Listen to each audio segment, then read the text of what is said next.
Hello and welcome to Ghost Trackers UK Radio Talk Show. I am your host, Scott Bauer, and we are going to be talking to random people and their ghost stories. As that being said, my guest at this time is a paranormal investigator and researcher and a good friend of mine called Mark Warren. Hello, buddy. How you doing? And thank you for joining me. I'm doing good today. How are you? I am fine, thank you, mate. I'm doing good. So, what would you like where would you like me to start? Well, as I said in the introduction, we are going to be talking to people about their ghost stories. Okay. So if you've got a ghost story for me, I would love to hear it. Yeah, sure. I've got a few. I can tell you one that happened I want to say about 3 years ago, actually. So, we it was my team. We were investigating a place here in North Carolina, Devil's Training Ground. And we started doing a ghost box session, taking pictures and so forth. Took some pictures and actually caught something on the full spectrum camera. Oh, wow. And it was a apparition, full. I want to say it was almost about close to 6 foot tall. Oh, wow. Build. And I always tell people when I saw it, it literally looked like Predator. And when we saw that, we caught that on camera. It was amazing. But from the ghost box sessions, we caught quite a bit. And one of them, we spoke about, we were asking, did they die on the property and stuff like that. And I can't remember what all was said, but we got quite a bit. And so, but we did get one of the things I do remember, we got the name Rachel. And so after we had left there, went back to my house and went over the audio and stuff like that. I happened to hear what came through. Somebody happened to be there visiting, and they were asking how hot does fire get to have to turn blue or purple. And clear as day, we didn't hear it with our ears, but when you listen to the audio, you can hear a response come through and say, hot. It has to be very hot. Oh, wow, that sounds amazing. Yeah. And so I listened to the next one, and clear as day, you could hear what sounded like chanting going on in the back. Yes. And it literally, we can't really explain what exactly it was, but it almost sounded like monks chanting. And it was just amazing. And then as soon as I got to the third audio to go over it, the computer freezes. Literally. Computer freezes, everything freezes. We cannot explain it. And so I hit, tried shutting it down, cutting it back on, Alt Control Delete, you name it. And it would not fix it. And then it went from being frozen to to the audio being played, but you couldn't hear nothing. That's really strange. And that is when everything, as soon as I tried it one last time, it literally, my audio recorder quit working to this very day, and I can't use it. Wow. Now, I got some questions to ask you, if that's okay, buddy. Yeah, sure. When you had this experience, did you believe in ghosts or capturing EVP phenomena beforehand? I've heard stories about it. Some friends had paranormal experiences, and I always wondered growing up, but I never really could understand what was going on. And as I got older, I started noticing experiences, and and once I became a paranormal researcher and investigator, I that's when I kind of started looking into it more and How did becoming that more. make you feel? It actually, from what I was brought up, I was brought up Protestant most of my life, and so I always knew just heaven and hell. But it kind of, from what I experienced, it was kind of contradicting to what I was brought up. And I always felt like there was something else going on. It wasn't demonic, but there was something else going on. And so, it, as I got, into the paranormal more, I kind of learned about it more, and it's amazing at what. I was gonna say, Yeah. when you had that experience, did it leave you with anything? Like, did it leave you to go into the paranormal a little bit more? Did it give you a mission? Did it do anything like that to you at all? Oh, from like my very first paranormal Yes. experience, it startled me, but it really made me want to go into the paranormal more and learn more about it from the religious point of view, and try to connect the two and Yes, bring I understand kind what of you're saying there. do what. I understand what you're saying there. Yeah. So it really kind of changed my outlook on a lot of things. And so Now, can you explain to the viewers a little bit about your belief for us, please? yeah, sure. So like I said, I was brought up Protestant in the Pentecostal Free Will Baptist Church. And as I got older, especially into the Yeah. paranormal more, I kind of, from what I was being taught, I felt like I was and some of the other teachings, I kind of started questioning a bit of the teachings. And so I and after and it'll go and I'll explain more. So after I got into the paranormal, I had an incident that has left me with blood pressure issues. Oh, sorry to hear about that, man. And it was an incident from when I was married to my ex-wife.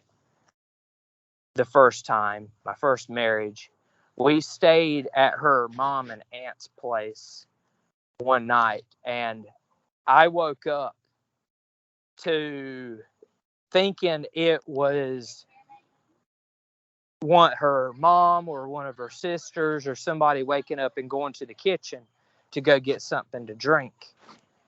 And so I was like, it's her sister or somebody. So I didn't think of anything about it. And I never saw in the corner of my eye nobody going back to the hallway to go back to the bedroom. So I was like, let me go check and see. And I turned around, and there was an older gentleman on right behind me standing. Oh, well, I bet that scared the hell out of you, didn't it? Yes, it did. I was It put off me as well. Yeah. He looked probably about in his late 30s, 40s maybe. Yep. Just standing right behind me with a cigar. It looked like a cigarette or a cigar in his mouth. Awesome. Just staring at me. And yeah, I was just frozen, and I was like thinking to myself, snap out of it, snap out of it, snap out of it. And as soon as I did that, I turned back around and looked towards the TV, and I turned back around again, and he was gone. Wow, and that is awesome. After that incident, every time I went back in that place, I couldn't stand staying in there. I'd start feeling like I was feeling like almost like you're having a heart attack or something, and I couldn't stay in there. I had to leave, walk outside, and one night I went in, and it got so bad I was sent to the emergency room. Oh, did you see it again? No. I did not see it again after that one time. Or did you feel it again? Do what? Did you feel its presence again? Yeah. After that one time. Got ya. I could feel its presence, and that's why I could feel like I was having a heart attack or something. And went to the hospital, went to the ER. Yeah. And they checked me out. They said, "You're fine." Only thing they did me was give me fluids for dehydration. That's all they said it was. And as soon as I went back into their house, it happened again. And so I was talking to a friend about it later on, and he's like, "You weren't dehydrated. You were having a panic attack." Oh my God. And after that, it has left me with blood pressure issues. I can quite imagine. And I've never had blood pressure issues before that. Sorry to hear about that. Thank you. And that's where, after that experience, I got to where, I started a different mission, looking towards the paranormal. Can you share that mission with us? Yeah, it's to help people, clients, in with paranormal experiences like that may get fair play to you, issues, or it may not, but help clients with paranormal. I really respect you for that. Yeah, I appreciate it, and understand more of what's going on in the afterlife, and understand it more. Can I ask? Yeah. Did you ever do any research on this ghost of old man that you saw? Did you ever find out what he was, what he wanted? Yeah. Why he was there? I talked with my ex-wife's aunt about a day or so after it happened. And I told her what had happened. She said, "What did he look like?" And I explained the full details. Yep.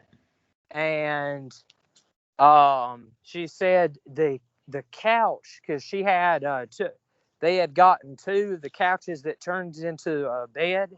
Yep, yeah. It was one of the older ones. Yeah. They had gotten two of those from the family that was selling them because I think their dad or somebody had died. But I think he may have died in the house, if I'm correct. Yeah. And I think I know where you're going with this one. Yeah, and basically, wow. we think that was him. That's basically who I saw. Very but sad we're not story, 100% sure. We're not 100% sure, but that's who we believe. We think is who that was. Oh wow, that is a sad story, isn't it? I know it was, and you know. Don't get me wrong, an amazing story you've just told me, but again, a very sad one, isn't it? Yeah, and you know and to this day, you know, what really was it? Just him, just kind of, you know, letting me feel what he went through, and it went out of, you know, it went out of hand, and it left me like this. I can't really say for sure, you know, what happened in order for it to lead to where. Do you still have the sofa bed? Or did you get rid of it? Do what? Do you still have the sofa bed, or did you get rid of it? Oh, that I don't know if her aunt and them, when they moved out of the place where they were living, I don't know if they got rid of those sofa beds. I have no clue. That was a very interesting story. Thank you very much for sharing that with us. Do you have any more that you want to talk to us about? Yes. Yeah, and actually, speaking about the one at the Devil's Tramping Ground, there's actually more. Right, I'm listening. I'm intrigued. Yeah. So after that incident that happened with the audio, it was that very same night I called my co-founder up and let him know. I was like, David, I was like, we got a problem. He's like, what's that? And I said, the computer's frozen. And it's not like, I've tried Alt Control Delete everything.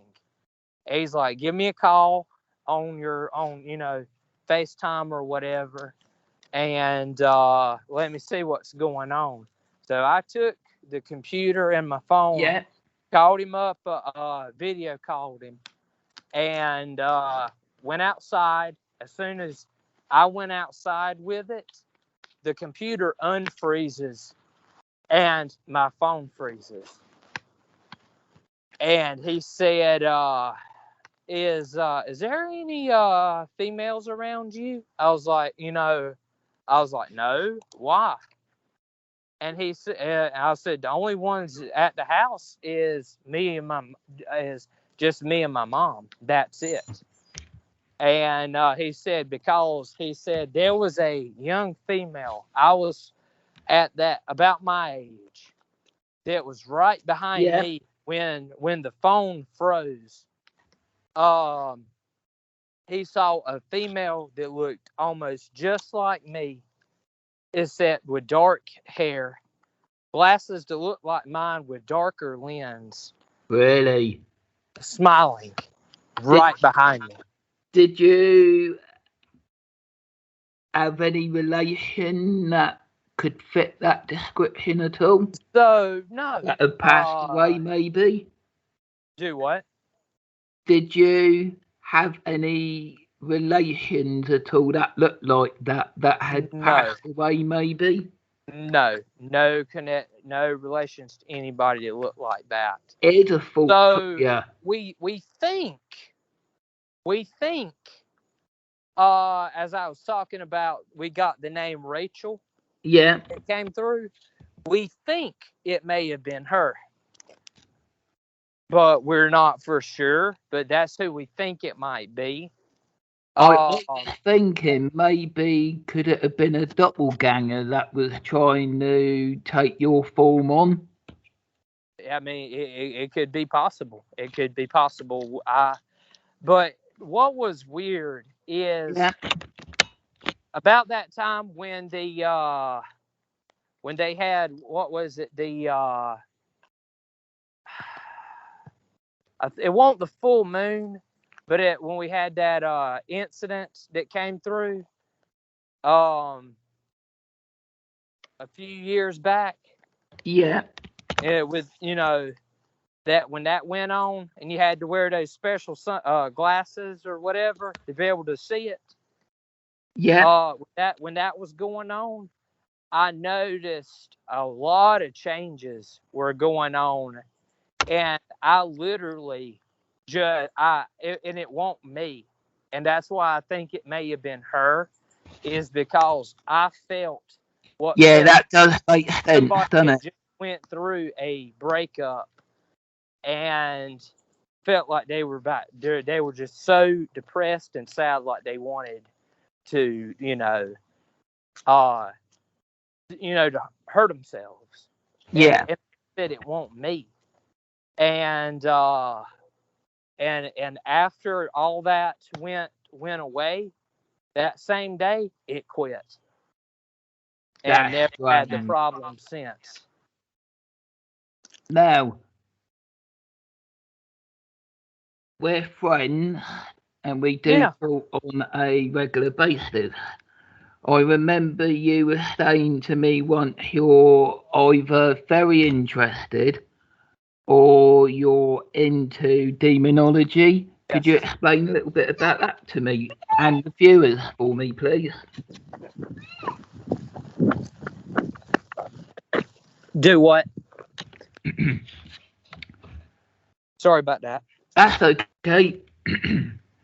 We've talked to each other before because we are friends, and you talked to me before that you're either interested Into demon. or into demonology. Could you explain to the viewers a little Yeah. bit about that for us, please, if you wouldn't Yes. mind? Sure. So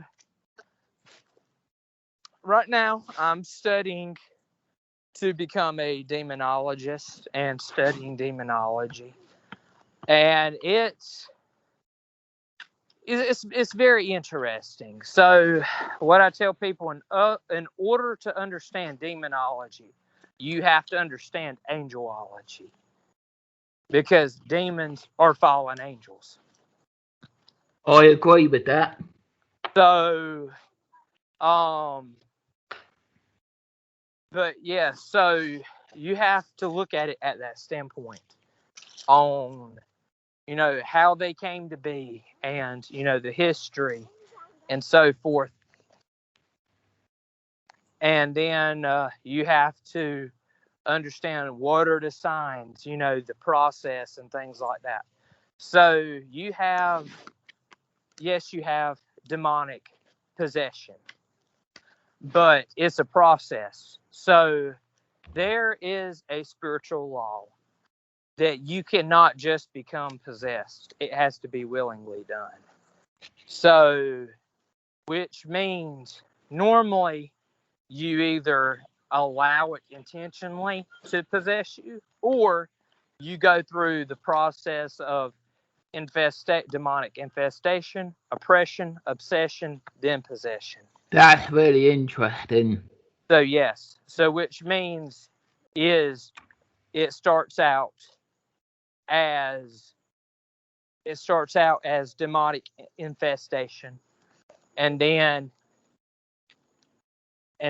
so it infests the location or the home, and it can come from as simply as going on an investigation and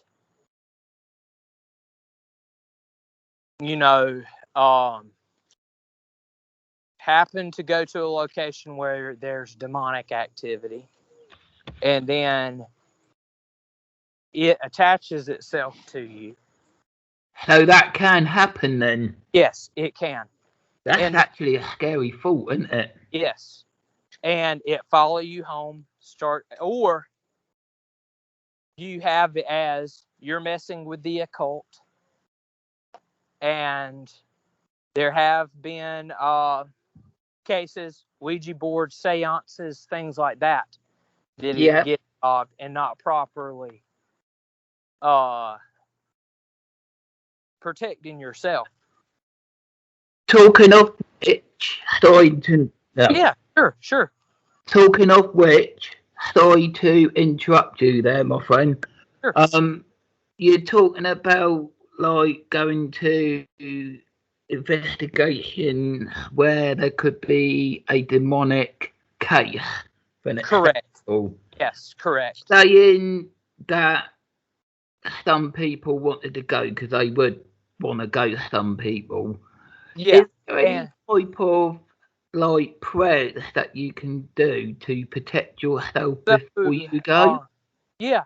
So what I do is, since I'm actually now a Catholic Christian and studying in the seminary to become a Catholic priest in the How's that going, my friend? It's actually going good. I'm getting back involved in it. How far into it are you? Actually very involved in it. Now I'm in the process of getting myself ready to study as much as I can, get back involved in it, and so forth, learning prayers. Is it a priest that you really want to be? Yeah, so I prayed about it, and my calling is to become by God, because I'm giving him full credit for it. Yeah. And is to be a Catholic priest, to be able to help people in need, the sick, the homeless, the poor, you name it, and be there and allow people to and help the people that need help, and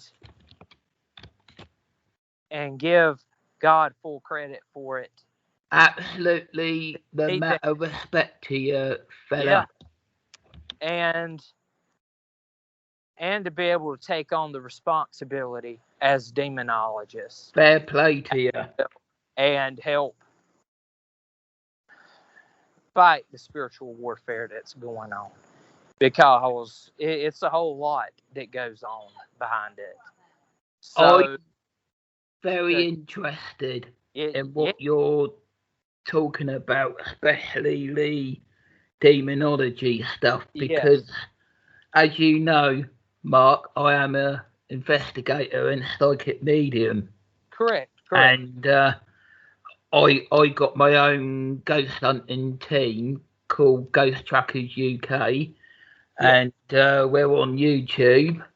And I like obviously going out investigating, but I also like helping people with hauntings, and we've had not quite the demonic, but like similar like type cases where they're like demonic. You know, they're not fully demonic, but they're like demonic, and we've had quite a few people like that. I would like to learn a little bit more about it.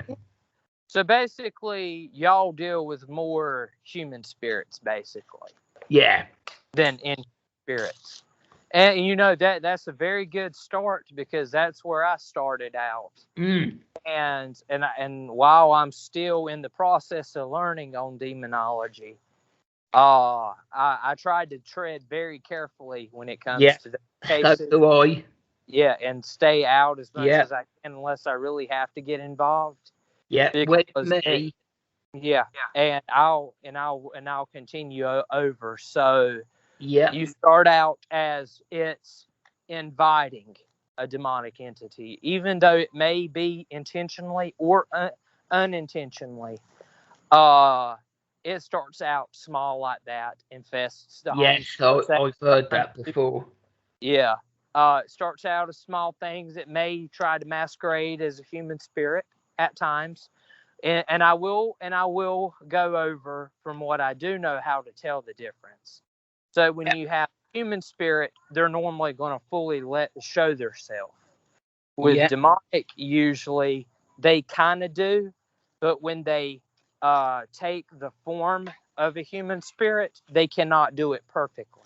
Yeah. There's always a flaw in it. Yeah. Because it goes back from when they got cast out of heaven in the Christian terminology for it. They became fallen angels, which means they lost. Oh, I believe in all of that. Yeah, so they can't. They do still have some of that from when they were angels, but they can't fully. They lost most of it due to the fact of rebelling and becoming fallen angels.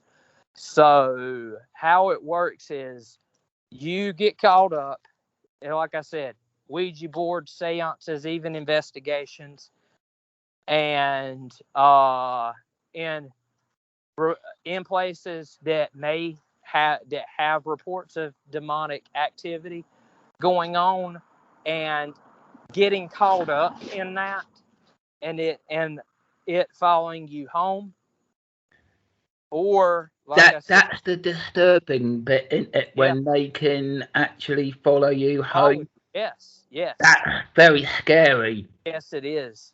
And that's why people that respect paranormal researchers and respect paranormal investigators, they have highly respect for them, because absolutely, you are risking yourself into having stuff like that. Yeah. And we as a team, we go in, investigate different places. We do investigate people home.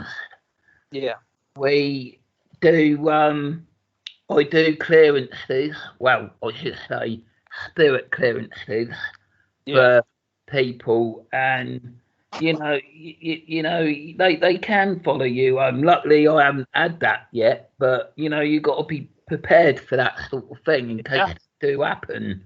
Yeah, and you have to be careful. Yeah, you do have to be careful. Yeah. And so it starts out as that, and then once it has that invitation, then it goes to demonic oppression. Yeah.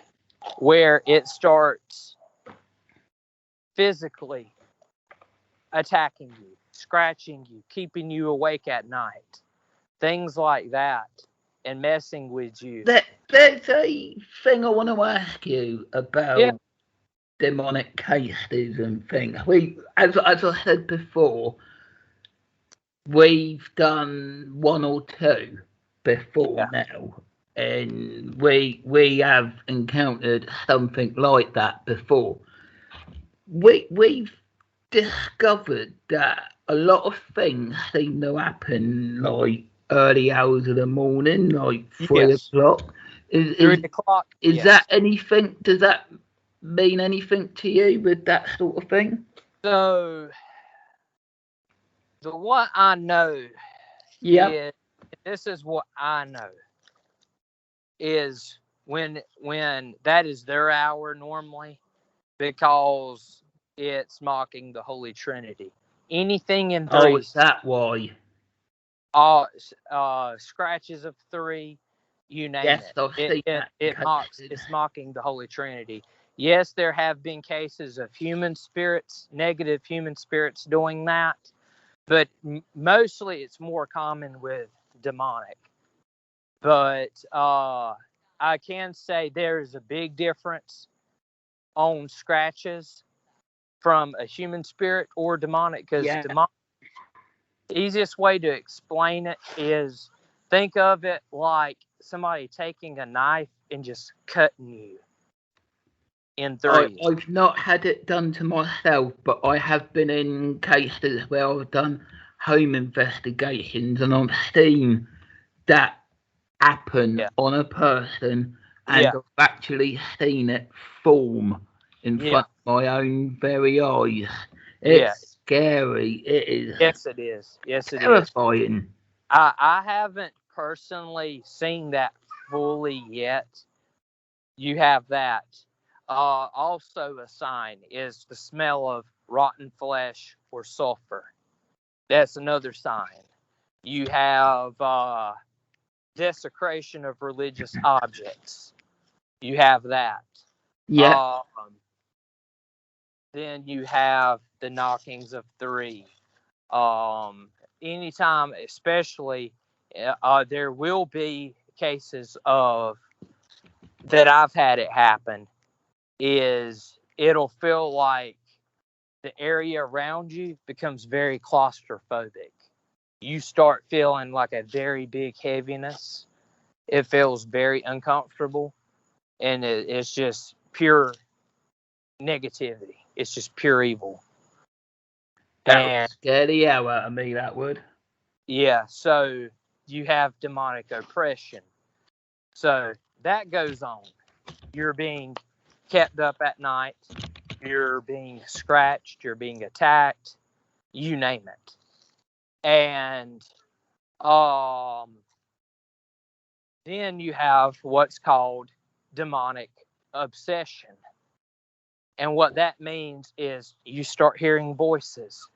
You start, uh, you have to be very careful with things like that, because when you deal with cases like that, and especially, the hearing the voices and stuff, and you have Yeah, clients, you can't evaluate them unless you're a medical professional.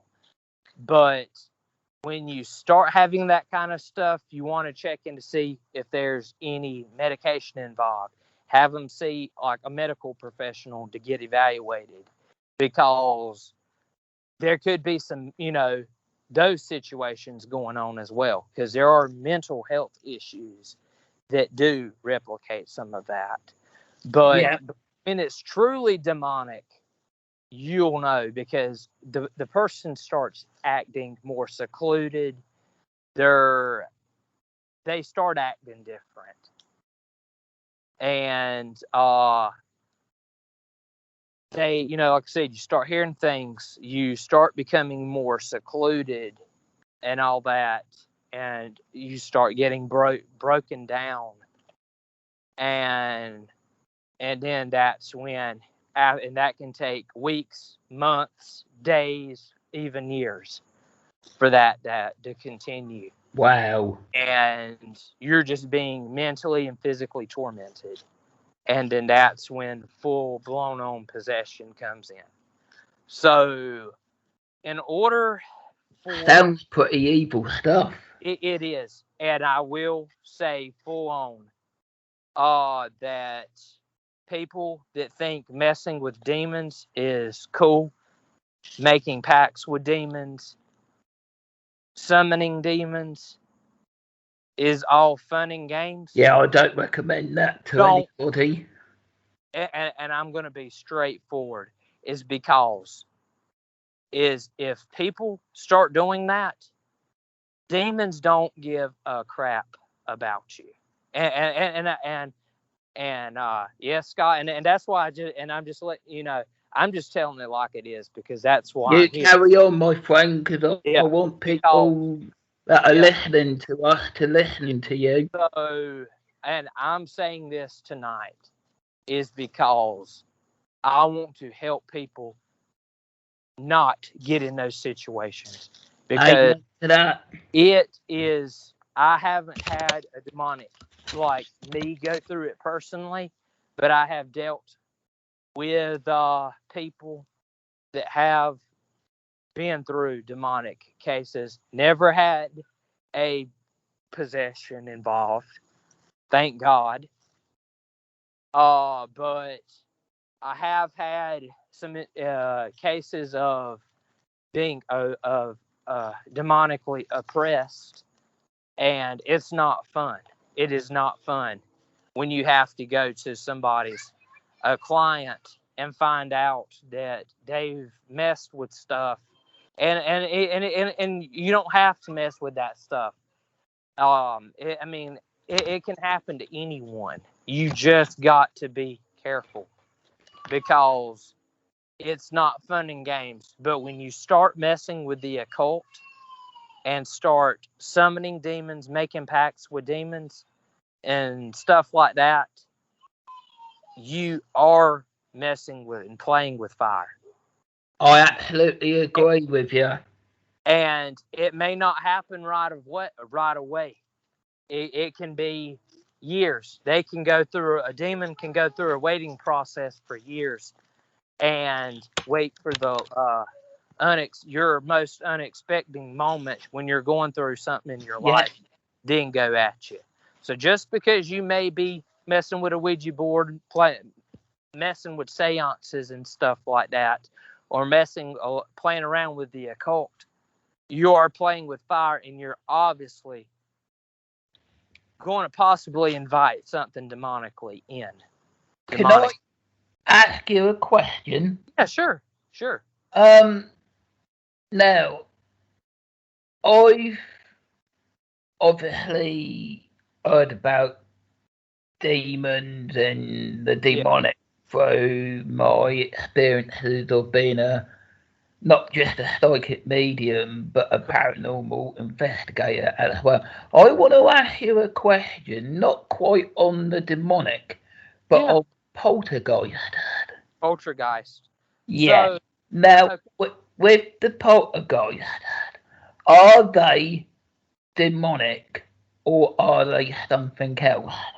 So, from when I studied paranormal studies, first there's similarities. Demonic and poltergeist, they can both lift heavy objects. They can make a whole bunch of stuff fly across the room. But the only difference is poltergeist is man-made. It is man-made. Yeah, and it don't it mean noisy spirit in German or something? Yes, it is. That's what it's actually, the actual German word. Yeah, I thought it was.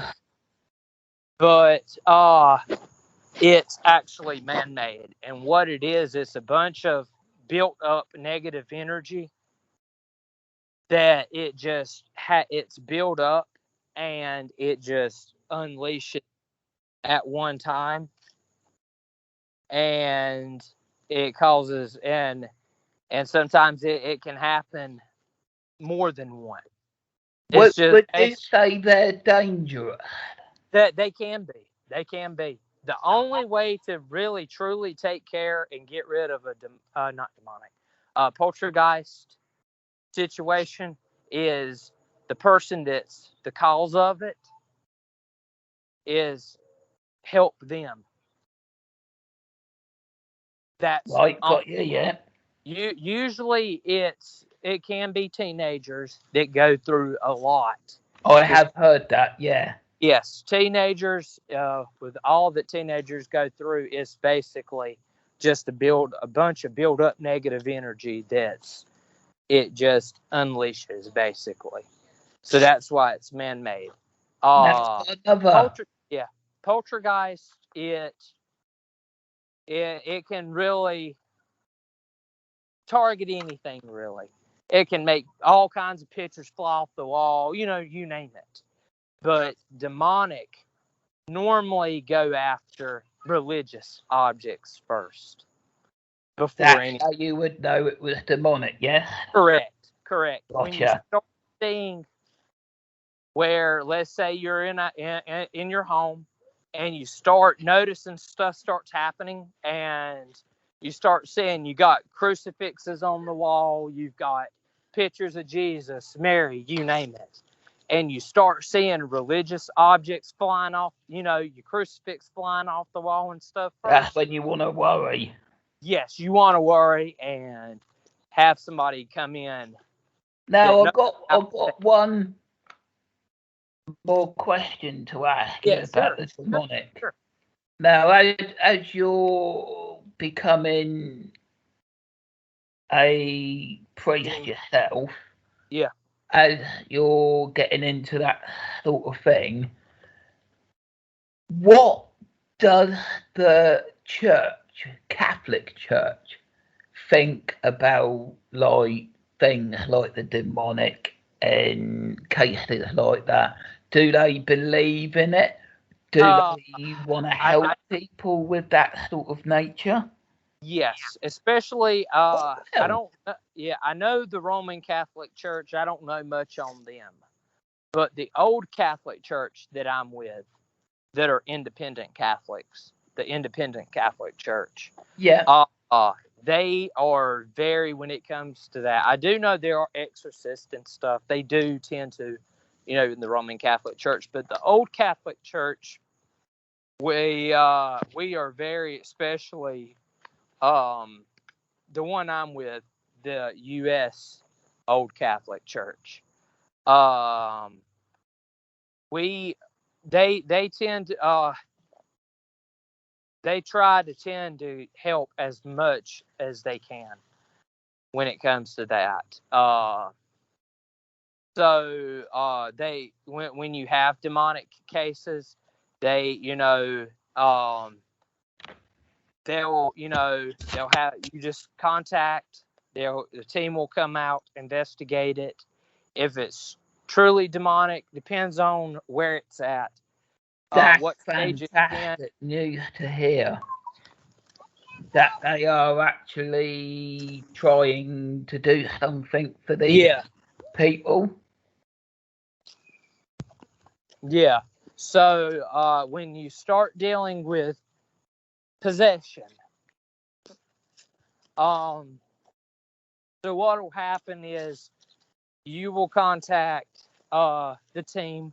They will come investigate it, and then if they start suspecting a little something on possession, they you may have like a not a counselor, but like a psychiatrist or somebody Yeah, I'm that with you. that's in the old Catholic Church that specializes in that.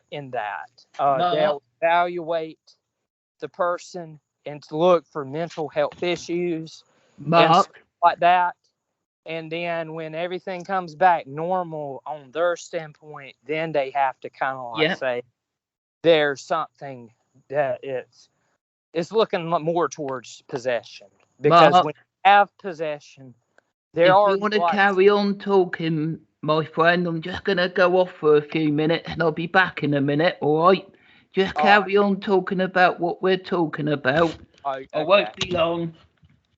All right. So, you'll have, you know, the evaluating being done because you have schizophrenia, bipolar, things like that, that those mental health issues that does act similar and replicate demonic possession. And that's why they have to have you evaluated before they can perform an exorcism because of that.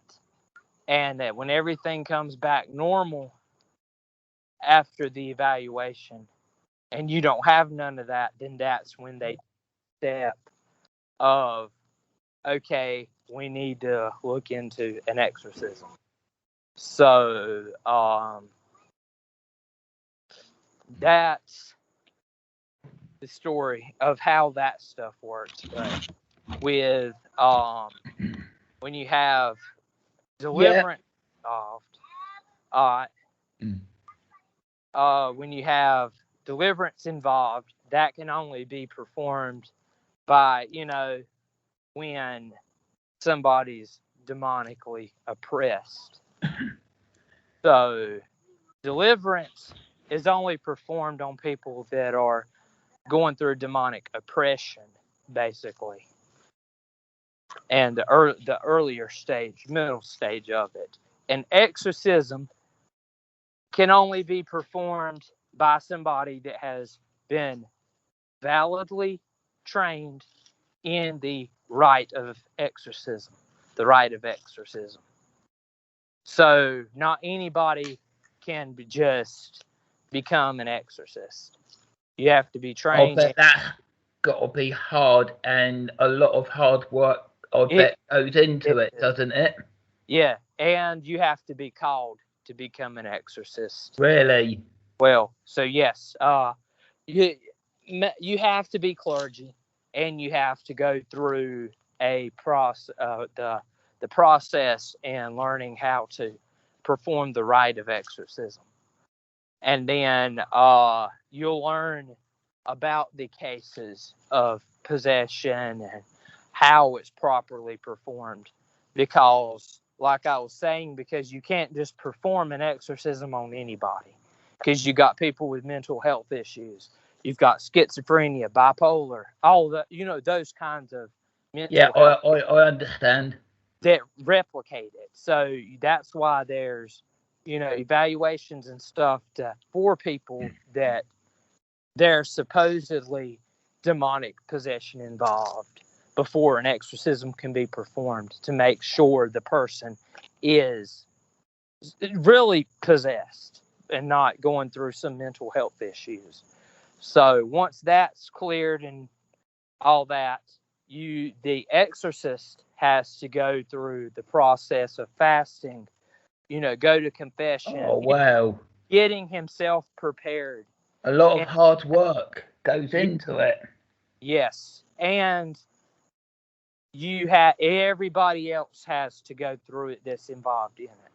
So yes, and they have to have medical professionals there too to take vitals, check vital signs and all that. So now, what I was thinking of asking you, through your experiences and learning all about it, what do you think of Hollywood and Hollywood movies that are about the demonic and about demons and cases like that? What do you think about them? Have they got it right or near it, or not at all? I mean, there are some that is kind of accurate, but a lot of it is not accurate. So what I do, the one movie I would really suggest. Yeah, which one would you suggest? Is the movie The Rite. Oh, right, yes, I do believe I have heard of that one. Yeah, so actually that is one of the closest ones that is actually close to the most accurate you can get to an exorcist's point of view. And then you've got The Exorcist that came out years ago. It's not fully accurate, but the levitating, the puking and all that. Yeah, I'm with you. Yes, that kind of stuff. Yes, is actually. I heard that the Exorcist film, great film by the way. Yes. I have heard that it actually wasn't a girl that the real story happened. It was actually a little boy. Was that right? Yes, that is actually true. That is actually true. I actually took a class on that. Oh, did you? So, can you tell me about the class for me? So the class I took on that was actually very interesting. The Archbishop, which would be the head bishop, that I'm friends with, actually hosts the class. Hosted the class, and he did that. Talked about the case about that the movie was based. And I can't remember the boy's real name, but we'll call him Robbie. Yeah, I don't remember it either. Yeah. So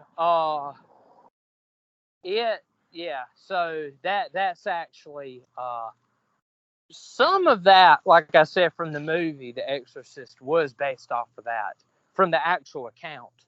But where like her head turned all the way around and she climbed up the wall like a spider, that kind of stuff. That doesn't happen. So That's all Hollywood stuff added correct, in. correct.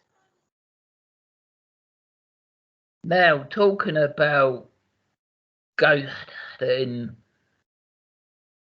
demons and stuff, Yeah. and to do with your Catholic priest stuff. Now, am I right in saying that you also want to help people with the paranormal stuff? Yes. Even after I get ordained as a Catholic priest in the old Catholic Church, I'm still going to continue running my team and then going through the process, helping with the paranormal as well as a Catholic priest. But there are times I'm going to have to, kind of have to step back some and do my priestly duties as Yeah, helping out in the I community understand that. well. So, and that's where I'll probably have my co-founder step up and have him help out when I'm not available and stuff as well. So that there'll have to be some, evening it out, balancing involved in it afterwards. But like I said, I'm still going to get involved in the paranormal. Since I've became Catholic, I I've thought about it, and and to this day we'll never really know until the more further along we go in studying the paranormal what we're really dealing with. But it kind of makes me wonder and that's why I'm studying the paranormal now, that are we dealing with spirits that are going through the state of purgatory? What are we dealing with? And because it's not all demonic, there's human spirits as well. But why are they still here? Why and when you communicate with the spirit world, you can be dealing with all kinds of spirits. It vastly varies. We'll never know until, like I said, we get more involved in the more we study it. So I may not even be correct on this. That's just my theory from what I'm kind of learning right now in my Catholic faith. Is this what we're dealing with? But we'll never know. So till that time comes. But it's very interesting because another story from the paranormal experience, we investigated the USS North Carolina here in North Carolina in Wilmington. Oh, wow. And yes, we had some paranormal experiences on that ship too. Some intelligent, some residual. In the residual area, part of where I'm saying there's residual activity is where the battleship got hit at during the war. When you go in that area, you can still feel what feels like you're suffocating, the area feels kind of heavy, like you're in a bunch of smoke or whatever. You can feel that energy still residing. But the intelligent parts is where like the sick bay and stuff's at. We've caught full body apparitional surveillance. Oh, wow, awesome. Yes, we caught full body apparition of a soldier on. We think it was somebody that actually was in the sick bay at one point for something. So I mean, why are Yeah. these spirits still here? Those spirits still on that ship, or do they choose to stay there? Because as I've learned also as well, it's a very big process, and we pretty much wait. And the way I view my, at it at this point is, when we die, we don't. I mean, some of us, yes, heaven and all that, but it's mainly we wait here till when Jesus comes back, and so forth. But and then the ones that have to go through the state of purgatory, then that's where they have to wait and go through that process before they go. So, I mean, but it's a learning process on it all, Yeah. and when we'll really, it's I think down the road we will, I ain't saying I don't know when, but maybe down the road, years down the road, eventually we'll figure out on that process of why there's, spirits still here. I personally believe that people sometimes, I know not everyone, you get more believers in the paranormal than anything now than you did, say, back in the 80s or back in Correct. the 90s. You get more people that are into the paranormal that accept things like ghosts and stuff Yeah. like that now. Yeah. What I believe, and I don't know if you agree, Mark, I believe that where people like skeptics and things like that, Correct. They can don't get choose. me wrong, everybody entitled to their own opinion and everything like that. I believe that people don't want to be trying to deny the fact that ghosts, spirits, and demons don't exist. They Yeah. want to be studying them, either helping the spirit or whatever, or Yeah. helping the people that need help that or are being troubled by them, Yeah. more than whether or not arguing the fact that ghosts and demons aren't real. They want to be studying and researching them to Yeah. help others. Yeah. Exactly. I And I agree truly with you. believe that. Yeah, I believe so too. Because I'll say that Because like another thing I believe, sorry to interrupt you there. you're good, you're good. Another thing I do believe is that whether you believe in ghosts and demons and other things like that, they're here. They're there. No Yeah, matter what, yeah, whether you believe or not, they're they're there. be And here. that's why I think they should be investigated and researched. Exactly. Yeah, I mean, and I agree with you that it's not to use them as guinea pigs, No, but to absolutely not. understand, to understand Yes. why they're here. Obviously, a demon to make people our lives Yeah. miserable. But for why are human spirits here? Why are they still here instead of moving on? Yeah. And that's where, like I I said, agree. till to the day we Yeah. finally are unable to, or what, we're finally able to fully understand why are they here. Absolutely. We'll never really fully understand.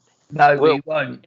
we can look at it in different points of view. Like I said, are they spirits that are in the process, going through the process of purgatory?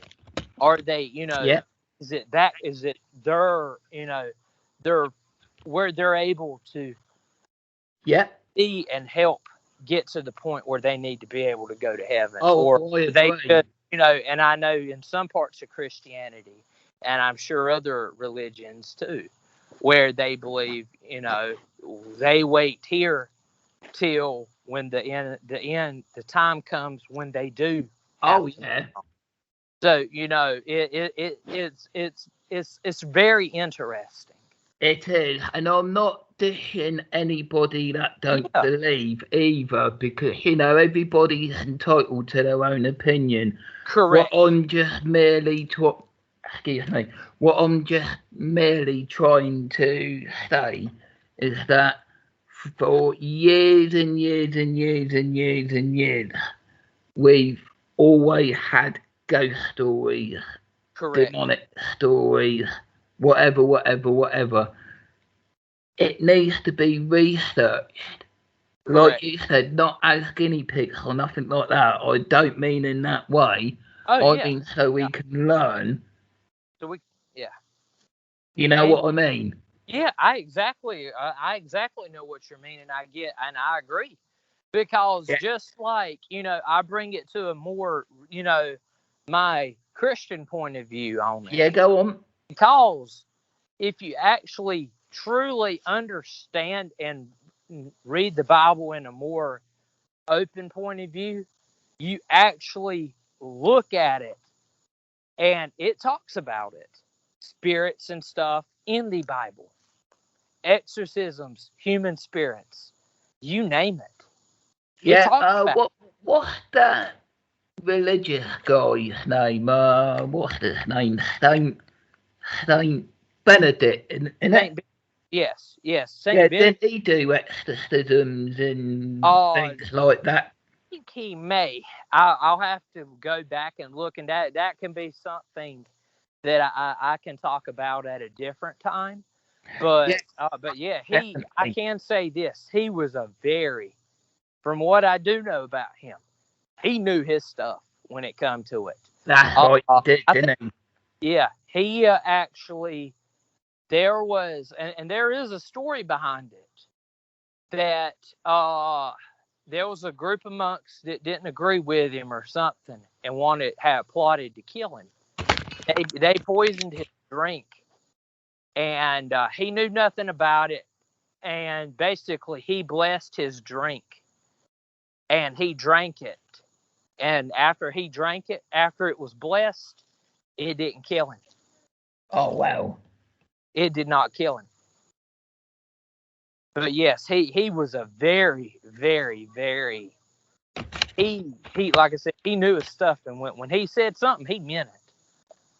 I can say that for a fact. But yeah,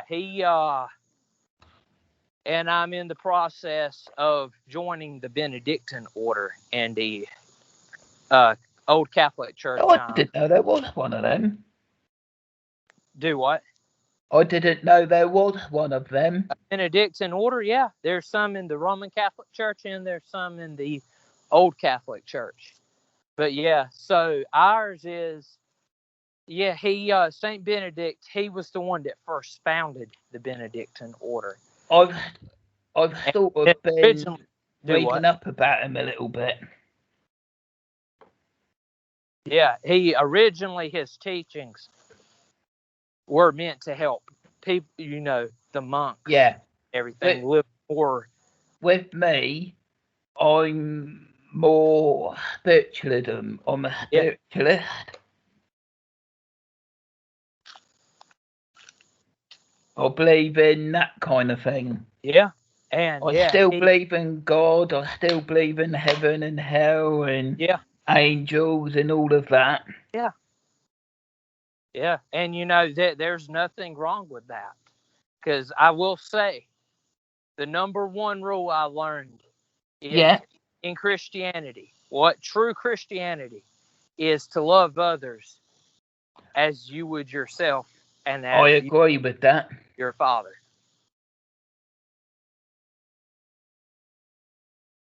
You treat others the way you would want to be treated. Yeah, yeah, You help the homeless. You help the poor. You help the needy. I That agree. Amen to that, brother. So yes, I you know, I'm bringing a little bit of that involved in it tonight. So yes, you know, because and that's another reason why I believe is why I got called to become a priest. Not only help the people that need to be helped, but also spread of what you know Christianity is really about, and show the love to others. Oh, I agree with you on that one. Because it's tough. You know, and I know Christianity's, you know, have its, you know, people that are Christians, but also they have people that criticize them, judge them, and it all comes back to you got people that claim to be Christians that want to judge and condemn. Absolutely. Now that aren't Christians. We are now we are coming to the end of our chat tonight. Hang on. Now we are coming to the end of our chat about your ghost stories and beliefs. Is there anything that you want to either add in or tell our viewers before we go? Yes. I want to say out to everybody that don't give up of what you want to pursue. And this is why I'm wanting to say this. Don't give up what you want to pursue. If you want to pursue something in life, go for it. Your life is precious. Don't let anybody underestimate you and tell you you're not. Your life is precious, and you can do something with your life. Don't give up. Go for it, but also be careful at the same time.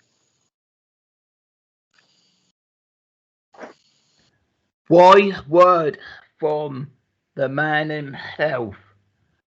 Thank you guys for listening to and Trackers. thank you. And there's another one. I think it was a quote that St. Augustine had said that actually means there is no saint without a past and no sinner without a future. So just because you may be going through something in your life right now, maybe making some bad choices, you know, there's always something good that can come out of that in the end. And, you know, we all, you know, have a past that we may not be proud of, but we can do something with our lives that can make an impact and help others. Amen to that. Wise word from Mark Warren there. Thank you. Thank you guys. You're welcome. For listening to my show called Ghost Trackers UK Radio Talk Show, where we will be chatting to people about their ghost stories. Until the next time, peace. I'm out of there. Thank you, Mark. You're welcome. And I will speak to you again soon. Peace. I'm out of here. Peace. And God bless. And I'm going to do that bit again, Mark. All right. I didn't like that bit. Okay. Wise word from our guest tonight, Mark Warren. Thank you, brother, for chatting to us tonight about your ghost stories and beliefs. You're welcome. It's an honor, and it's an honor to be able, and I'm honored, and it's such a great honor for me to be able to come and share this with y'all tonight. Thank you, guys, for listening to my show called Ghost Truckers UK Radio Talk Show, where we be talking to random people. Done that wrong again. I wonder when that's going to come in. Right, one more time, Mark. Good job they can edit this, isn't it? Yeah. Wise word from my guest tonight, Mark Warren. Thank you, buddy, for You're welcome, buddy. Chatting to us about your ghost stories and beliefs. You're welcome. And I want to say it's an honor to be able to come on here tonight and share this with y'all. And I am honored to be able to have this opportunity again. We will get you back on at some point to talk about your ghost stories and beliefs a little bit more. Sounds great. I would be honored. Maybe something we can do in the near future. Yeah. Yeah. Thank you, guys, for listening to my show called Ghost Truckers UK Radio Talk Show, where we will be talking to random people, ghost stories. Until the next time, peace. I'm out of here. Peace and God bless. I'm out.